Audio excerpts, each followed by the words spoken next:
people don't laugh at like made up bullshit stories. They laugh because like you're revealing something that they either have not been allowed to think about or have not been allowed to talk about, right? Or is off limits. And all of a sudden it's like the ice breaks and it's like, oh yeah, that's the thing. And it's funny. And like, I laugh. And then of course, this is why, of course, live comedy is so powerful, is because you're all doing that at the same time. So you start to have, right, the safety of numbers. And so the comedians have like it's no surprise to me that, like, for example, Joe's been as successful as he has because they have this hack that the rest of us who are not professional comedians don't have. But you have your in-person version of it.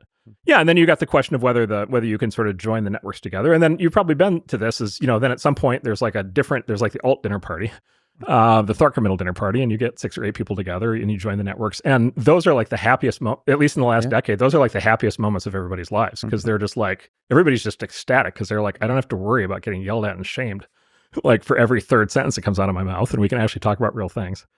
So that's the live version of it, and then of course the other side of it is the group chat phenomenon, right? And then basically the same thing played out, until Elon bought X and until Substack took off, which were really the 2 big breakthroughs in free speech online.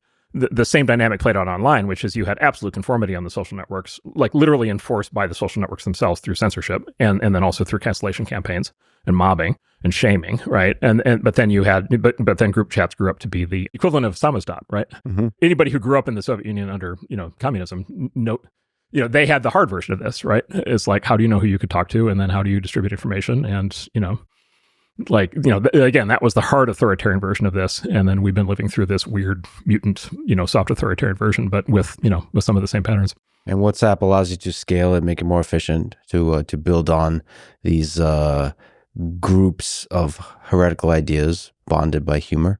Yeah, exactly. Well, and this is the thing, and this is kind of the running joke about group, or the running kind of thing about group chats. It's not even a joke; it's true. It's like every group chat. If you've noticed this, like this principle of group chats, every group chat ends up being about memes and humor, and the goal of the game of the group chat is to get as close to the line of being actually objectionable as you can get without actually tripping it, right? And like literally every group chat that I have been in for the last decade, even if it starts some other direction, what ends up happening is it becomes the absolute comedy fest but they walk right up the line.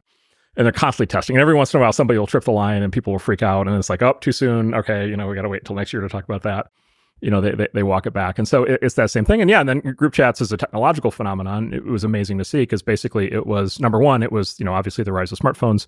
Then it was the rise of the new messaging services. Then it was the rise specifically of, I would say, combination of WhatsApp and Signal. And the reason for that is those were the two big systems that did the full encryption.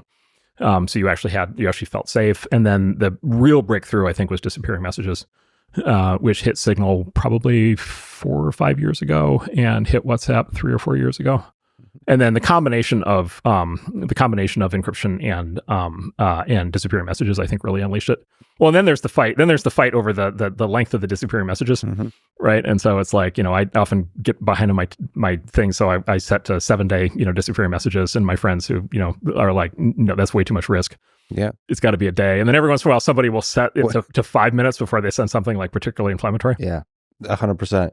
Well, one of the things that bothers me about WhatsApp, the choice is between 24 hours and 7 days, 1 day or 7 days. Right. And I have to have an existential crisis about deciding whether I can last for 7 days with what I'm about to say. Yeah, exactly. Now, of course, what's happening right now is the big thaw, right? And so the vibe shift. So what's happening on the other side of the election is, Elon on Twitter 2 years ago, and now Mark with Facebook and Instagram. And by the way, with the continued growth of Substack and with other, new platforms that are emerging, I think it may be, I don't know that everything just shifts back into public, but like a tremendous amount of the verboten conversations, can now shift back into public view.